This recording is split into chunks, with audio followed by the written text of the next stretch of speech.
सुनिए, अब कम से कम 30 मिनट शांति बनाए रखिएगा। पहला क्वेश्चन देखिए, सुन लीजिएगा। पहला क्वेश्चन कहता है कि कैल्शियम ऑक्साइड को प्लस जल के साथ अभिक्रिया कराते हैं। देखिए क्वेश्चन आपको, जब आवाज़ नहीं बोले, नहीं जानते हो तो आप अपना कॉपी निकाल के रखिए, जो नहीं जानते हो वहाँ लिख लीजिएगा, और जो जानते हैं वो अच्छे हैं, जिसको लिए ऑल सब जानते हैं तो उसके लिए अच्छा है, नहीं लिखना है। देखिए सबसे पहले देखिए यहाँ समझिए कि कैल्शियम ऑक्साइड कभी कभी आपको जानते हो ऐसी दे देता है, कभी कभी क्वेश्चन आपको बोर्ड भी ऐसी दे देता है कि कैल्शियम ऑक्साइड को जल के साथ अभिक्रिया कराएं, और तीर के निशान दे देगा, छोड़ देगा, नीचे लिख देगा एक इसका ऑप्शन जब बन के आया। समझे? तो ये चीज़ को ध्यान रखें, कैल्शियम ऑक्साइड को जो जल से अभिक्रिया कराते हैं क्या बनता है? Calcium hydroxide. अब देखिए यहाँ से क्वेश्चन क्या पूछता है, सुनना मेरे बात को, मेरे बात को सुनना। ये क्या कर रहा है? इससे अभिक्रिया कर रहा है, सिंपल सी बात है। और जिससे अभिक्रिया करते हैं एक दूसरे के साथ मिल जाता है, वो क्या होता है? संयोजन अभिक्रिया। वो क्या होता है? तो ये अगर पूछेगा कैसे अभिक्रिया, कैसे अभिक्रिया, तो संयोजन। कैसे अभिक्रिया? आपको पता है ना संयोजन अभिक्रिया किसे कहते हैं? टोपी वाला बताएगा। संयोजन अभिक्रिया किसे कहते हैं? संयोजन अभिक्रिया किसे कहते हैं? हाँ बोलिए बोलिए। जब दो पदार्थ आपस में मिलकर एक पदार्थ का निर्माण करते हैं संयोजन अभिक्रिया। तो मिलकर किया कि नहीं किया? ये मिलकर किया ना, बस बनल भी रहिएगा, जो याद होते चल जाएगा। अब यहाँ से क्वेश्चन देखिए पूछता है, समझने की कोशिश करना, सुनना मेरे बात क्वेश्चन, उसके बाद बोलना। ये कहता है CaO, बोलना नहीं है, ठीक है। CaO जो है इसका रासायनिक नाम क्या है? रासायनिक नाम तो तुरंत जवाब आना चाहिए कैल्शियम ऑक्साइड। क्या होना चाहिए? Calcium oxide. उसके बाद जवाब आना चाहिए, अगला पूछेंगे क्या बताएगा लड़के तरफ से, CaO का दूसरा नाम क्या है? गलत जवाब, काली चूना। क्या होगा? काली चूना, काली चूना। और एक बात और, अगला सुनो, देखिए एक क्वेश्चन पे हम कम से कम 4 से 5 कर देते हैं, तो समझ लीजिए अगर 25 है तो 100 हो जाएगा। और 100 गुण में 4 से 5 क्वेश्चन हर सेट में आपको पूछेगा। 14 तारीख से मिल लेना, मतलब सेट जब स्टार्ट होगा ना, उसके बाद साइंस जब आएगा तो बाद मिल लेना हमसे कि सर रहता है या ना रहता है। ये हो नहीं सकता है, नए नए टीचर बहाली हो लियो। हाँ अब बताइए, इसका बताएगा लड़की लोग, Ca का होल 2 किसका रासायनिक नाम है? इसका रासायनिक नाम very good, calcium hydro oxide. इसको किस चूना के नाम से जानते हैं? बुझा हुआ चूना के बिना बुझा हुआ चूना? बुझा हुआ चूना। इसका नाम क्या है? तो बिना बुझा हुआ चूना। चूहा न चूना, चूना। आई हो गया बुझा हुआ चूना। एक बात जानते हैं, क्वेश्चन अभी यही पूछता है कि बिना बुझा हुआ चूना का रासायनिक नाम बतावे। कैल्शियम ऑक्साइड होता है। हो गया ना सब गलती? अभी तो सही बोले कैल्शियम ऑक्साइड। रासायनिक नाम पूछे ना कि सूत्र पूछे, समझे? तो कन्फ्यूजन क्या है? अपनी बात को लड़ जाइए, आगे बढ़े। अभी हाथ से क्लियर हो गया, आगे बढ़ते हैं। दूसरा नंबर क्वेश्चन। अच्छा एक बात बताना हमको, एक क्वेश्चन है जो बताएगा मान जाएंगे। भाखड़ा, भाखड़ा चूना किसको बोलते हैं? कैल्शियम, ठीक है, calcium hydro calcium hydro oxide. देखिए आवाज कीजिएगा तो गेट खुला है, जा सकते हैं हम, हमें तो पढ़ना है तो फिर पढ़िए, हम कोई रोकेंगे नहीं। पढ़ने की इच्छा है पढ़िए, नहीं पढ़ने की इच्छा है एकदम गुजाइए, कोई झमेला। अभी देखो कल 1-2 घंटा बना लिए ना, मेरा काम है बना देना। आगे सुनिए, दूसरा नंबर क्वेश्चन।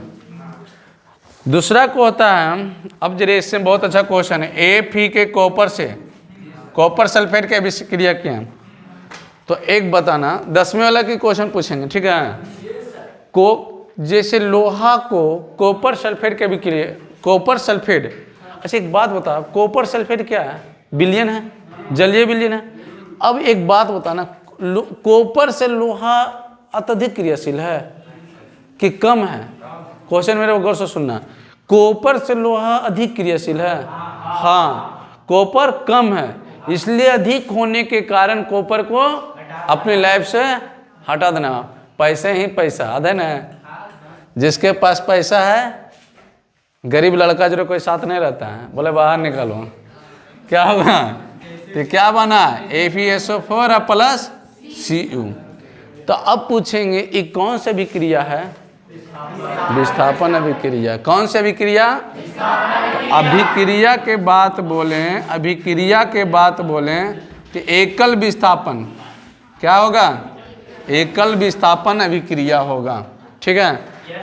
अब एक बात, एक किसका सूत्र हो जाएगा, तो आयरन, अच्छा आयरन सल्फेट लिख सकते हैं, आयरन सल्फेट नहीं लिख सकते हैं, लिख सकते हैं। अगला क्वेश्चन जरा सुनिएगा, अब बताना है, सुनिए, इसको बोलते हैं कॉपर सल्फेट ने, कॉपर सल्फेट।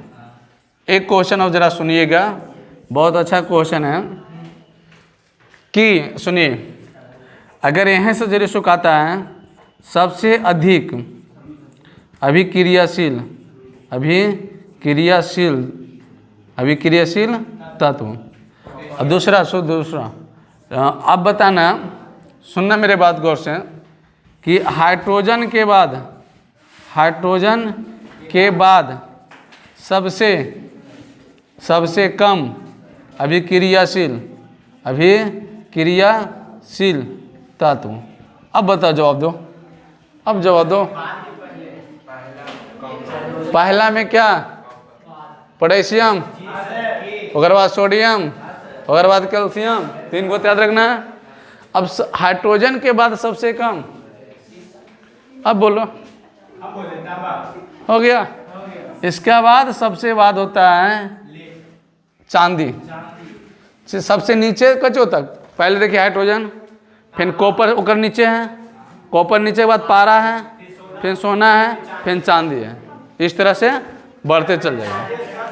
हाँ, उसके बाद आइए, क्या भून बना ले रहा है, कहने भून बना ले, कुछ बात है तो बोल दे। अगला है NaCl प्लस AgNO3। सुनना मेरे बात गौर से, इसका आंसर देना है तुम्हें लोग। बता लिखल क्या है, सोडियम क्लोराइड को सिल्वर नाइट्रेट के विलयन में जब डाल देते हैं तो क्या अवक्षेपण होता है। हम पूछे क्या बनता है, उन्हें बोले क्या अवक्षेपण होता है। लो, क्या अवक्षेपण होता है, अवक्षेपण मतलब चीज क्या है, क्या बोल रहा, AgCl प्लस सोडियम नाइट्रेट बनता है ना। अब एक बात बताना, ई जो है किसको बन गया, Na बन गया, किसको जो है सोडियम बन जाएगा, सोडियम नाइट्रेट जो है, आई सिल्वर क्लोराइड। ई जब अवक्षेप बनता है तो हम लोग तीर के निशान नीचे देते हैं, ये हो गया अवक्षेप, ये क्या हो गया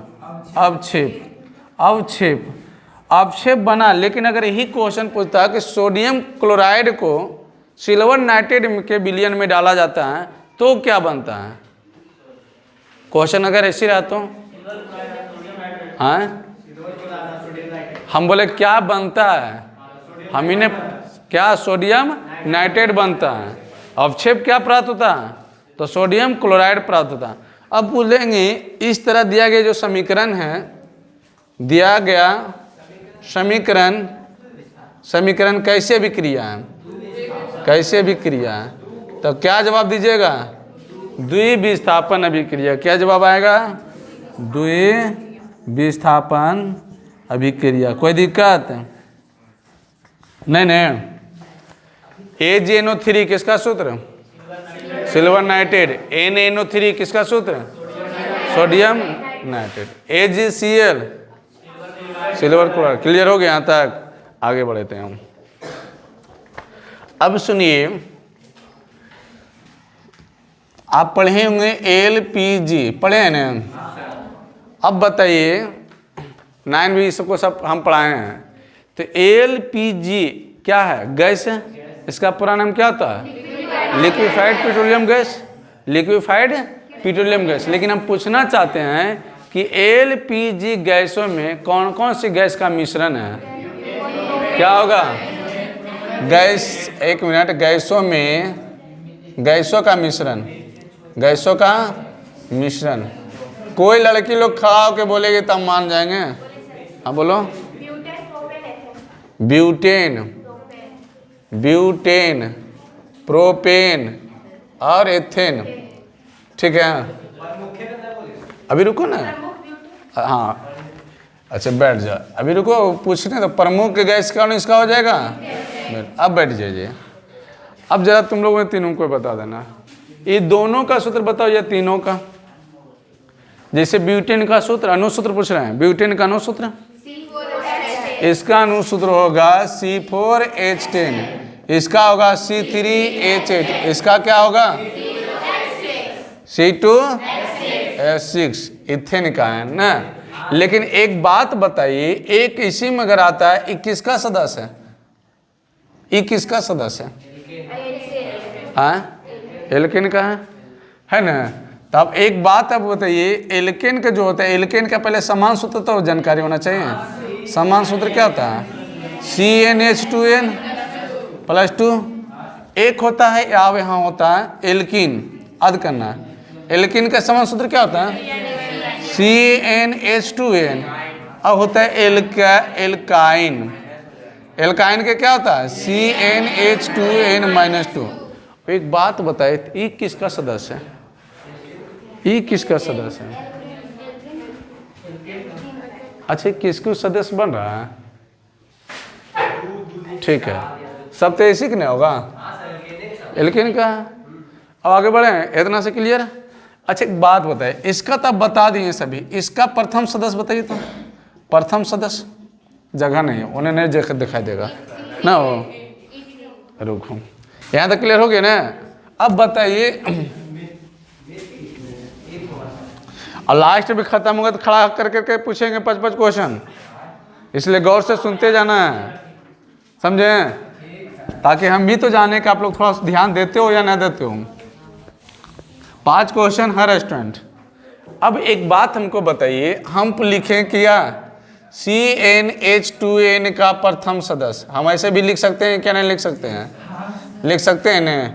CnH2n+2 का -2 का प्रथम सदस्य लिख सकते हैं, हाँ या ना? लिख सकते हैं? बताओ। पहले एक में तो 1 से डालें, दूसरा में 2 से, तो 2 एकम 2 और 2 दूनी 4, तो C2H4 किसका होता है? C2H4 किसका होता है? इथेन। अच्छा इथीन, इथीन। और इसमें बताओ 2 रखेंगे, 2 दूनी 2 और 2 दूनी 4 में से 2 है, या इसको बोलते हैं एसिटिलीन, एसिटिलीन भी बोलते हैं इसको। ठीक है, क्लियर हो गया ना यहाँ तक? आगे बढ़े हम। अब इसका प्रमुख गैस भी बता दिए।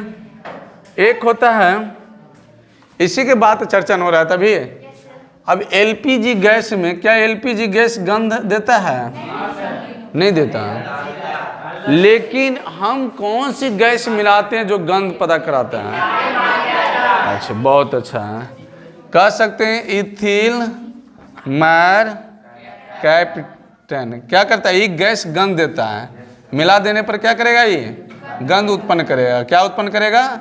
गंध उत्पन्न करेगा। लेकिन हमको ये बताया लड़की तरफ से कि इथिल मैर कैप्टन के अनुसूत्र क्या होगा? चीटर आदमी तुम लोग हैं, इसलिए पहले दे दिए हैं। C2H5SH। क्लियर हो गया? हाँ, समझ में आ गया? यहाँ से इससे ज़्यादा क्वेश्चन इससे बारे में पूछता भी नहीं। एगो याव आता है ए पे नहीं जी। अरे छोड़िए, जैसे आएगा ओकर बाद आ गया। अब देखिए कुछ जो हम आपको बता रहे हैं पदार्थ, ध्यान रखना, और कुछ पदार्थ बता रहे हैं, इसमें आप बताना है उपस्थित अम्ल। उपस्थित अम्ल, ये तो याद होना चाहिए, याद हो जाना चाहिए ना। एक बात बताना, सबसे पहले ऐसे तो पदार्थ की बात कर ले, अम्ल उपस्थित होगा तो सभी देखना। सबसे पहले संतरा, संतरा में कौन से हम, संतरा में। उसके बाद बोले कि नींबू, नींबू, ओकर बाद नींबू का रस, नींबू का रस। ये दोनों में कौन से अम्ल, सिट्रिक अम्ल, वही है, ठीक है। दूसरा क्वेश्चन है सेव, सेव, टमाटर, टमाटर, इमली, सिरका, सिरका, और अमाशय रस, अमाशय रस, चाय, विटामिन सी, विटामिन सी, और लाल चिट्टी। ठीक है, अब सुनना, लो तुम लोग सब बताइए, देते जरा एगो क्वेश्चन हम देख देते हैं। बिच्छू, बिच्छू का डंक, हाँ बात तो चल नहीं लिखते हैं। सेब में कौन से अम्ल, मौलिक, मौलिक अम्ल। टमाटर में ऑब्जेलिक अम्ल, ऑब्जेलिक, ऐसा नहीं लिखा था, ऑब्जेलिक ना, ऑब्जेलिक अम्ल, यहो मार का जवाब दे रहा है। इमली में कौन से अम्ल होगा, इमली में टाइटेरिक, टाइटेरिक अम्ल। सिरका में कौन से अम्ल, एसिटिक, एसिटिक अम्ल। और अमाशय रस में, हाँ मतलब HCl कर दें। चाय में टैनिक अम्ल, और विटामिन सी ऐसा कॉर्बिक, ऐसा कॉर्बिक अम्ल, ठीक है। और लाल चिट्टी में फॉर्मिक अम्ल। सुनना, अब दही में, चलिए हो गया। एक से एक क्वेश्चन तो फिक्स रहता है। अभी जब एग्जाम दिए थे उसमें से कै गो आया था, 2 आया था ना, तब बोर्ड में एगो फिक्स है। हाँ, अब कौन भी आ सकता है, ये नहीं गारंटी लेते कि कौन आएगा, क्योंकि एग्जाम दो पाली में लेता है ना, फर्स्ट और सेकेंड। तो क्वेश्चन को कोई भी टीचर नवादन जितना फेंक फाक मारता है ना, हम तो ये लिख देते हैं कि आ जाएगा, वो कोई भी गारंटी नहीं है कि फर्स्ट में आएगा कि सेकेंड में, लेकिन आ जाता है, ये याद रखिए। इसलिए जितना दिया जाता है, क्योंकि किसका कब पाली में कोई गारंटी नहीं होता है, तो इसलिए जितना क्वेश्चन के केयर कराते हैं, उस क्वेश्चन को आप एकदम गौर से रट जाइए। क्वेश्चन आना ही तो आना है, और हर साल तो हम वही देखते आ रहे हैं।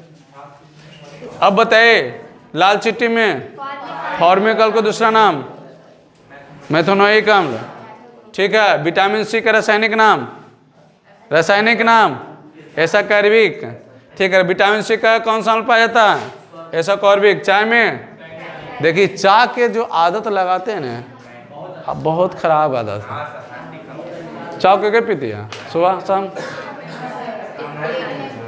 कोई ना, बाप बहुत सा के देखिए घर में सुबह सुबह चाय बनता है, उसका खाना वो खाएगा तो 12 बजे। आजकल लड़की लोग, लड़की कम सुनते हैं कि चाय पी पी के 2 बजे 3 बजे खाना खाते हैं, भूख मर जाता है इससे, पेट कुछ नहीं, भूख मर जाता है। चाय का आदत हम इतना 12 बजे खाते हैं प्रतिदिन, फिर भी चाय नहीं पीते हैं। अब प्रतिदिन आता था कि 12 बजे खाना खाना, ले चाय को मादा डालवे नहीं किया। हाँ, गलती से करो घर चल जाए, मिल जीते तो छोड़ना भी नहीं चाहे, ठीक है। अब ये सब के घर में तो यार नहीं कुछ मिलते हैं। अमाशय रस, हाइड्रोक्लोरिक अम्ल, ठीक है। अच्छा एक बात बताना, अगर हाइड्रोक्लोरिक अम्ल की बात आए तो हाइड्रोक्लोरिक अम्ल का pH मान कितना होता है, 1 होता है, 0 से 1। अब हाइड्रोक्लोरिक अम्ल सबसे दुर्बल अम्ल है, दुर्बल मतलब कमजोर। अच्छा हाँ, इन्हें से परवल, हाँ परवल, इधर से परवल होता है 0 से 3 तक, 0 से 3 तक, फिर उसके बाद धीरे धीरे इससे बढ़ता है, और जिसका pH मान 7 उदासीन, और उस तरह से आगे बढ़ते जाता है। आगे अब सुनिए,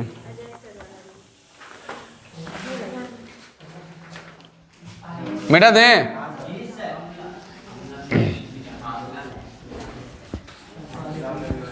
देखो क्यों हो जाता है।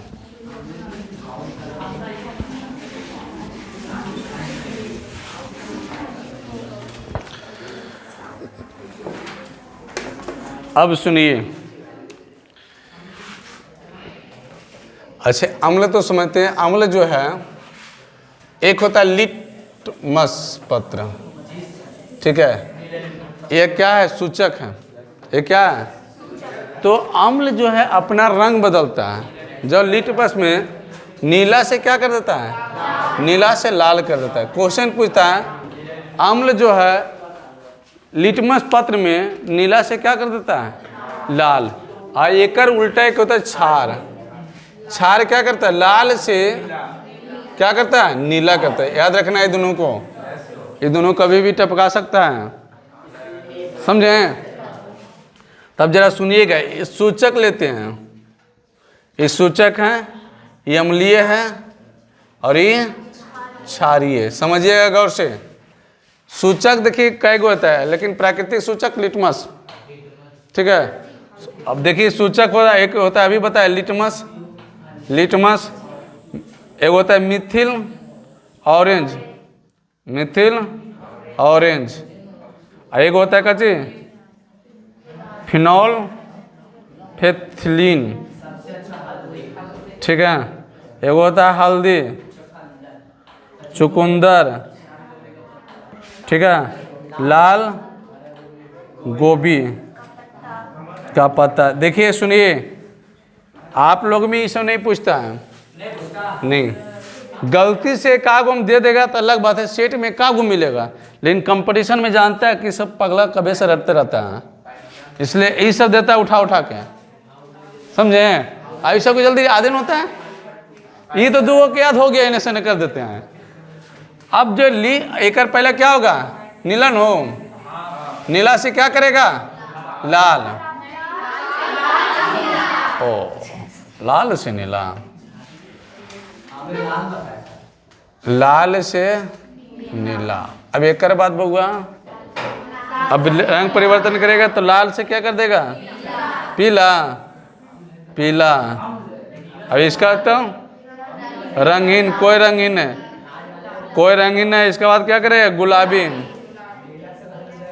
हल्दी, पीला से लाल भूरा, चुकंदर लाल बैगनी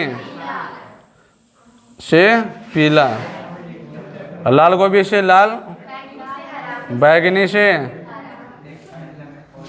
हरा। अब बताओ तुमको की लगता है कि ये दो गो तो समझ में आ जाएगा, समझे? लेकिन इन्हें के बाद पता नहीं चलता है। अब आपका इतना ये सब दिमाग में रखने की कोई ज़रूरत नहीं है।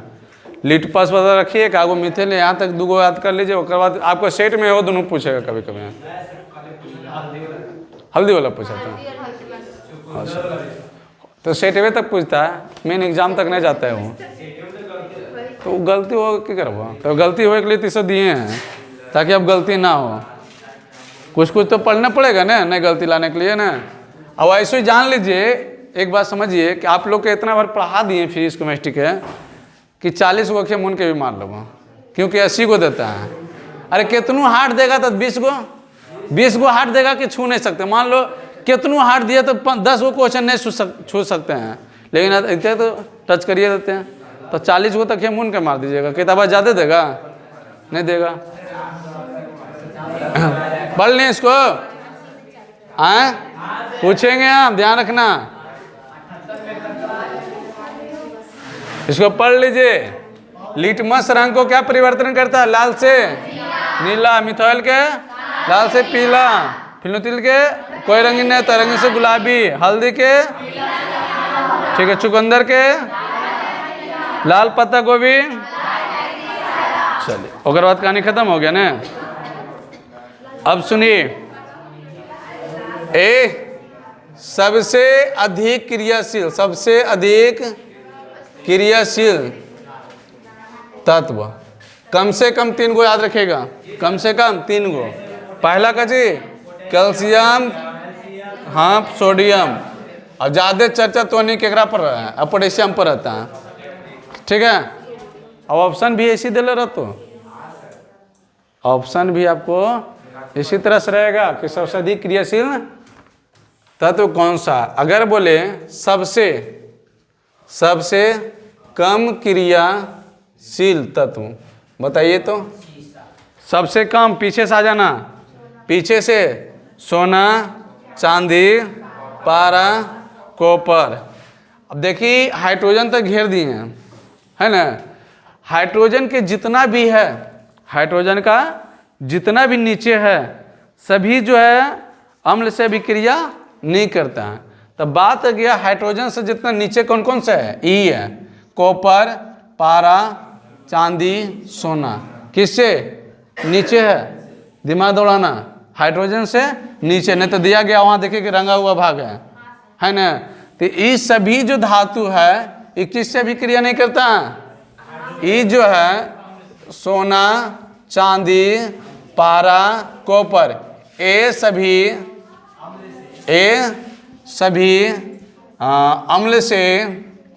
अम्ल से अभिक्रिया नहीं करती है। क्लियर हो गया, समझ में आया।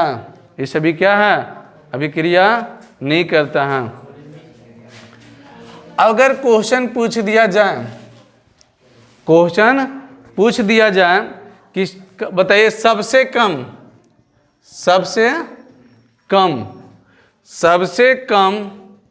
सक्रिय धातु कौन है, सीसा। एक बताना सीसा के संकेत क्या होता है, पीबी। सीसा के पीबी। अच्छा एक बता रहे तो आने गलबात नहीं झरा अभी तक। भुनुर करने से अच्छा है कि एकदम गौर से देखिए, सुनिए। 10 क्वेश्चन सुनिएगा तो 5 को 4 को जरूर दिमाग में इंटी मारेगा, समझे। बार बार बोलते तुम लोग का, जहाँ गलबात करे लगेगी टीचर की बोल रहा है कोई पता नहीं, अपना दुनिया धुन है, तो फिर कोई फायदा नहीं है। हम इसीलिए सब छोड़ दिए हैं। आप हम अपने मगन में रहते हैं, जब पढ़वे नहीं करते तो पढ़ा कैसे करेंगे। हम आएंगे आराम से अपना सब्जेक्ट देखते हैं, कहानी ख़त्म हो गया। हाँ ये वो वाला चीज़ नहीं पूछ रहा है ना, सकृति धातु पूछ रहा है ना। अरे सीसा धातु है, पीबी। हाँ अब देखिए यहाँ से हो गया।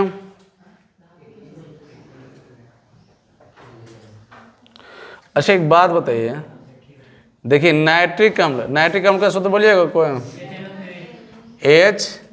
HNO3। ये जो नाइट्रिक अम्ल है इस सभी की इससे कब अभिक्रिया करेगा, सोना, चांदी, पारा, कॉपर, सभी से क्या करेगा, अभिक्रिया करेगा। सभी से क्या करेगा, अभिक्रिया करेगा। ठीक है, सभी से अभिक्रिया कर लेगा। अब देखो यहाँ से बात आया, यहाँ से क्वेश्चन पूछता है कि उष्मा और विद्युत का सर्वोत्तम चालक कौन, चांदी। ए जिन्हें और बाद ए। ठीक है, यही से क्वेश्चन पूछता है कि सबसे अधिक तने धातु सोना। अब पूछेगा सबसे अधिक आघात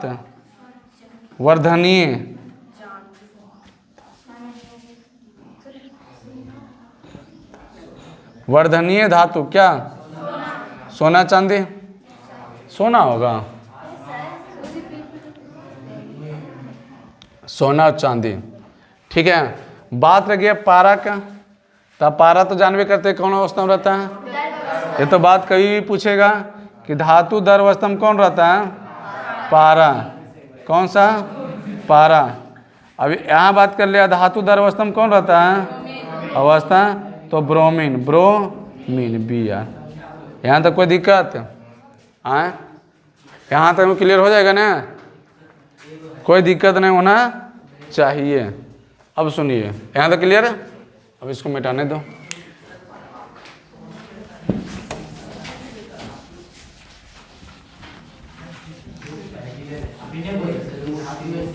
सर बोला ना शीशा धातु की आधार शीशा धातु है यार। अच्छा देख लेना, तो देख लेना, ऐसे तभी धातु है। सुनना, एक चीज आप बता देते हैं यहाँ, जो अम्ल और क्षार के बात है ना, तो पहले एक pH scale, pH scale, pH scale का खोज सोरेनसन, सोरेनसन कब 1909 ईस्वी में, कब 1909 में। लेकिन पी मतलब होता है पावर, पी मतलब पावर। इन्होंने एक स्केल बनाया इस तरह से, ठीक है। अब बीच में लिख दिया 7।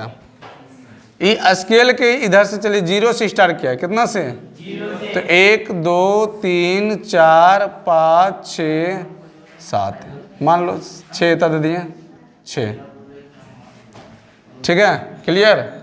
इधर लिया तो 8 9 10 11 12 13 14 सब, बस यहीं तक, ब्रेक लो ब्रेक लो।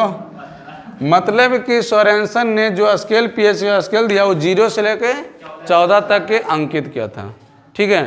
उन्होंने बोला था कि जो है जिसका पीएच मान अगर 7 आ जाए तो उदासीन होता है, जिसका पीएच मान 7 आ जाए वो क्या होता है, उदासीन होता है। और जिसका पीएच मान 7 से कम हो, 7 से कम हो तो क्या होगा, अम्ल होगा। 7 से कम हो तो अम्ल होगा, लेकिन 7 से अधिक हो तो क्या होगा, क्षार होगा। 7 से अधिक हो तो क्षार होगा। लेकिन अगर बात बोला जाए कि चलिए CS कैल्शियम ऑक्साइड क्या होगा, अम्ल की क्षार, अगर इसको ले लेते CaOH का होल टूम, क्या होगा, क्षार में क्या होता है OH, हाँ क्षार में OH तो डायरेक्ट होता है H।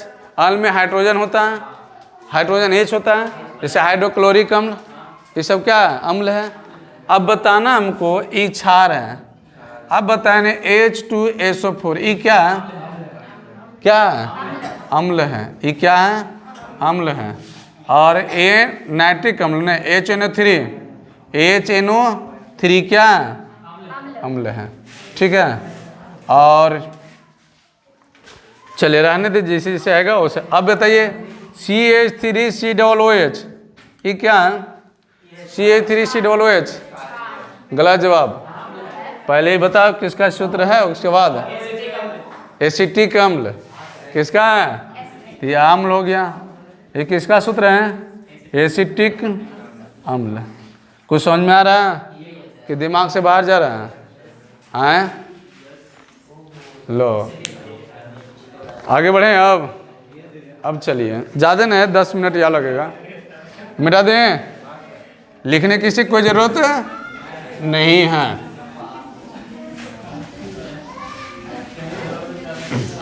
आवाज़ नहीं कीजिए।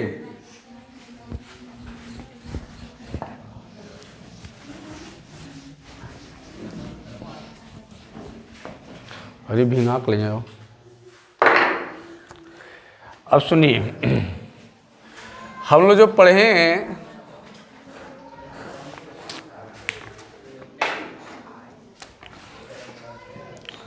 गोलीय दर्पण, पढ़े हैं जी। गोलीय दर्पण कितने प्रकार के, कौन कौन,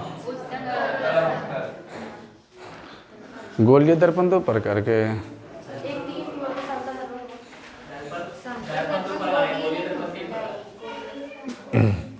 गोलीय दर्पण 3 प्रकार के होता है। एक होता है समतल दर्पण, यही होता है दर्पण। दर्पण के अगर भाग बांटे हैं तो 2 हो गया, एक हो गया उत्तल, एक हो गया अवतल, एक हो गया अवतल और उत्तल, ठीक है।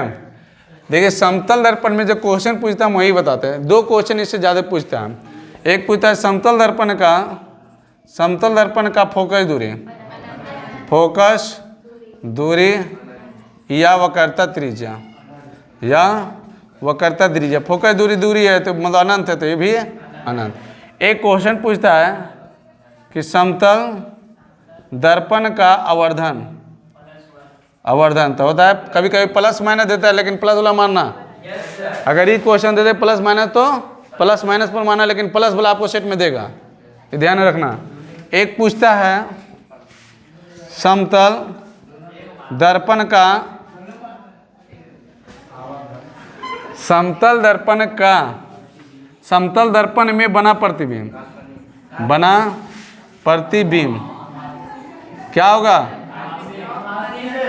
काल्पनिक, काल्पनिक और आभासी उपकरण को है काल्पनिक सीधा। चलिए अच्छा ठीक है, काल्पनिक सीधा बराबर, सुनिएगा यहाँ से क्वेश्चन पूछेगा इसमें समतल दर्पण, समतल दर्पण का उपयोग, कम से कम 2 उपयोग 3 उपयोग आप जानना चाहिए। क्या समतल दर्पण का उपयोग कैसे करने में करते हैं? चेहरा देखने भी कर सकते हैं, और लिख के आइए, आगे बढ़ जाओ। दूसरा, अगर पूछेगा ये कि अवतल दर्पण का, अवतल दर्पण का फोकस दूरी का चिन्ह, फोकस दूरी का चिन्ह क्या होगा? माइनस। ठीक है, उसके बाद पूछेगा, अभी होने जाएंगे तो ना होगा। अच्छा फोकस दूरी, देखिए सुनिए, अवतल दर्पण का उपयोग, अवतल दर्पण का उपयोग क्या जवाब दीजिएगा? अवतल दर्पण का उपयोग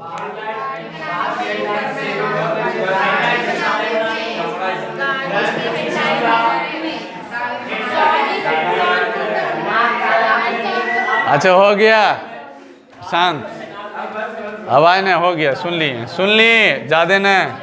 पहला है दंत चिकित्सक, दूसरा है वाहन की हेडलाइट, तीसरा है सेविंग। ठीक है, अगला जो पूछता है उत्तल दर्पण का फोकस दूरी का चिन्ह क्या होगा? प्लस।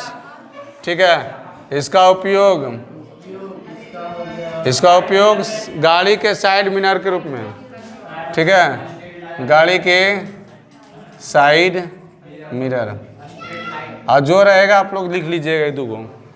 इतना चीज़ इससे पूछते रहता है, लेकिन एगो याद इसमें आ जाता है कि बताइए फोकस दूरी मतलब एफ बराबर क्या होता है? तार बाई 2, आर है क्या? तो वक्रता त्रिज्या। बताओ, तुमको बोले इंक लाने के लिए तो ला के मार कर, तीनों मार कर, तो वही 10 हो गया ना, उसको बोले उसको तो हाँ। फोकस दूरी बराबर क्या होता है? वक्रता त्रिज्या बटा 2। यहीं से क्वेश्चन पूछता है, मार्कर नहीं चलता है ना, मतलब वो फेंक फाक दे सो। वक्रता त्रिज्या, वक्रता त्रिज्या बराबर होता है 2 गुने एफ, 2 गुने। अब यहाँ से क्वेश्चन जो पूछने वाला रहता है, क्वेश्चन पूछता है कि बताइए फोकस दूरी वक्रता त्रिज्या के क्या होती हैं? फोकस दूरी वक्रता त्रिज्या का आधी होती हैं। अगर क्वेश्चन पूछता है वक्रता त्रिज्या फोकस दूरी के क्या होते हैं? दुगुनी। एक बाद एक रिलेटेड समाप्त। ठीक है, अब आते हैं आगे बढ़िए। अब कुछ के हम सिद्धांत देंगे, लेकिन चलिए रहा तो सिद्धांत कैसे दें? अरे देखो ने कहा कोई आप मार कर है हो, भूख लग गया रे, क्या बज गया है? बस उतने में 9:30 बजे, 10:30 अभी, अरे 8:30 बजे क्या होगा? कब बजेगा? 10 से 6 हुआ रे, अभी क्यों हुआ? कुछ में देखने कहूँ, कन्हू देख, ढूंढ ढांड के झोला में, बगल में झोला है। सुन लीजिए, सुनिए, बगल में झोला है रे यहाँ। अजय सर बैठे हुए हैं के? सुन, ज़्यादा नहीं, 10 मिनट के आप खेले, 10 मिनट बर्दाश्त करो, 10 मिनट है। सुनिए, कहेंगे परिस्कोप किस सिद्धांत पे काम करता है? परिस्कोप परिवर्तन। सुन लीजिए अपना, देखिए सब पेज। परिस्कोप किस सिद्धांत पे? ऑप्टिकल फाइबर अपवर्तन, optical fibre prism prism prism prism अपवर्तन, प्रिज्म अपवर्तन, ठीक है। लेंस सब ओकरे में होता है, ठीक है। पर अब आगे तो क्या है? निफ्ली मीटर क्या होता है? विखंडन। अगला क्या है? डेंड्रोस्कोप किस पे? अच्छा एक बात बताओ, डायमंड के चमकना मतलब हीरा के चमकना एक दूसरा ही है। और रेगिस्तान में मिर्च बनना, रेगिस्तान में जैसे बालू जो चमकता है तो लगता है नहीं पानी है। कभी मिस्टेक से गर्मी के दिन में नदी में मत जाना इसे, समझा रहे ना? हाँ, पता चले वहाँ पानी है, अब बैठ गए इधरे और वहाँ जाइएगा तो पानी नहीं। कभी कभी भी गलती हो सकता है। तो इस चीज़ों को किसके कारण होता है? पूर्ण आंतरिक परावर्तन के कारण। पूर्ण आंतरिक क्वेश्चन ही बहुत ज़्यादा आता है 10वां में कि रेगिस्तान में मरीचिका का बनना किसके कारण होता है? तो पूर्ण आंतरिक परावर्तन के कारण। इसका हो गया। अगला है कि जब एक धातु ऑक्सीजन के साथ अभिक्रिया करता है तो क्या बनाता है? धातु जब है ऑक्सीजन के साथ अभिक्रिया करेगा तो धातु ऑक्साइड बनेगा। फॉर एग्जाम्पल वही धातु ऑक्साइड होता है, धातु ऑक्साइड। फॉर एग्जाम्पल मैग्नीशियम को कह रहा था ऑक्सीजन के स्थान ऑक्सीजन के साथ अभिक्रिया कराएं तो मैग्नीशियम ऑक्साइड। इसके ध्यान रखना है। अगला जो है उभयधर्मी ऑक्साइड। उभयधर्मी ऑक्साइड एकदम डायरेक्ट क्वेश्चन पूछ देता है, इसी एग्जाम्पल रहेगा। को एक उभयधर्मी ऑक्साइड के नाम बताओ। Al2O3 और ZNO मतलब जिंक ऑक्साइड और aluminium oxide. Aluminium oxide, aluminium oxide किसका सूत्र है? एल्युमिनियम ऑक्साइड किसका? बॉक्साइड का। अब बॉक्साइड किसका है? एल्युमिनियम का। एल्युमिनियम किससे निष्कर्षित होता है? तो बॉक्साइड से। क्लियर हो गया ना क्वेश्चन? कुछ पता चल रहा है ना इन बोला? हाँ पता चल रहा है, चलो ठीक है, मतलब अभी जिंदा है।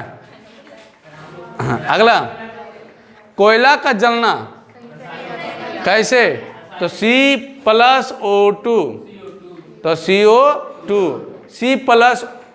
C+O2 तो बनता है CO भी आधा है। अच्छा बनता है कि नहीं CO?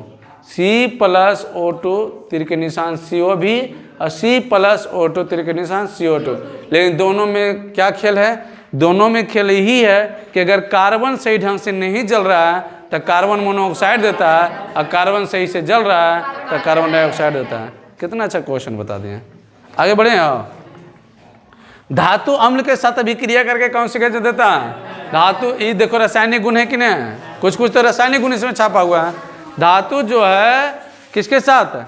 अम्ल के साथ अभिक्रिया करता है तो टपक जिम्मा भी रहे। अभी इसके शरीर में जानना है। अभी तो कम से कम 10वां तक नहीं बजा होगा। क्या बजे आई है? 7, 8, 9, 10 3 घंटा में। अगर 5 घंटा अगर बैठाया जाए तो क्या होगा? हम लाएंगे तुम लोग के खाने के लिए। वाह रे, ये नहीं कह सकते सर आप पढ़ा रहे थे, हम ही कुछ आपके लिए खाने के लिए ले लेंगे, साथ में हम भी खा लेंगे। ये तो कह नहीं सकते हैं। अच्छा अब टेंशन नहीं लो, ऐसो आज आ गया ना, गलती से हम आज आ गए, अपना काम खातिर आ गया था। अगला क्वेश्चन है कि एसिटिक अम्ल पहले क्या है? एसिटिक अम्ल का सूत्र क्या होता है? CH3COOH। तो एसिटिक अम्ल जो है सोडियम बाइकार्बोनेट या इसको कहते हैं सोडियम हाइड्रोजन कार्बोनेट। अब एक बात बताना, सोडियम हाइड्रोजन कार्बोनेट का सूत्र क्या होता है? Sodium NaHCO3। Sodium hydrogen carbonate के कहते हैं सोडियम बाइकार्बोनेट, और सोडियम बाइकार्बोनेट के कहते हैं खाने वाला सोडा, और खाने वाला सोडा के ही नाम है बेकिंग सोडा। कई वो बतैले गल जा, ठीक है। जल से भी क्रिया करता है तो इसमें जल कितना नुआ जाता है? 10। नुमाला को कुछ पता नहीं चल रहा है, कुछ कुछ की बातों का। सही बात है कि नहीं? कुछ बात नहीं पता चल रहा है, कुछ कुछ पता चल रहा है। तो देखिए एक बात बताइए, ये पूरा किताब को आपको पूरा विवरण हो रहा है। कोनो एक क्वेश्चन उठा तो पूरा चैप्टर से ने उठ पटांग से उठा उठा के बातों का हो रहा है, तब पढ़ ले रहिएगा तब न। जो हम लिखाते हो कभी याद करके सुनाते हो नहीं? मार दीजिए सर, मार दीजिए न, नहीं ना दिखिए भेक नहीं मांग लिए, ठीक है दे दो दे दो दे दो। अगला सुनिए, देखिए कहता है क्वेश्चन कि ओजोन अणु ऑक्सीजन के कितने परमाणु से मिलकर बना है? 3। कितने परमाणु से? 3। क्वेश्चन डायरेक्ट ऐसे भी आता है, डायरेक्ट कहता है कि ओजोन का आणविक सूत्र O3 होता है, और ओजोन समताप मंडल में पाए जाते हैं, और समताप मंडल की ऊंचाई कितना होता है? 50 किलोमीटर। क्लियर हो गया ना? और समताप मंडल में एक परत होता है ओजोन परत, ओजोन परत के स्वसार निकन पहुंच जाता है CFC कहाँ से निकलता है? Cooler fridge AC। क्लियर हो गया? आगे बढ़े हम। एक क्वेश्चन आता है विरंजक चूर्ण कैसे होता है? ठीक है अच्छा कर कोई नाम बताएगा हमको, रासायनिक नाम? कैल्शियम ऑक्साइड क्लोराइड वही लिखल है? नहीं, कैल्शियम ऑक्साइड क्लोराइड होता है। अच्छा, कोई पौधा सूर्य की ओर गति करता है तो क्या कहते हैं?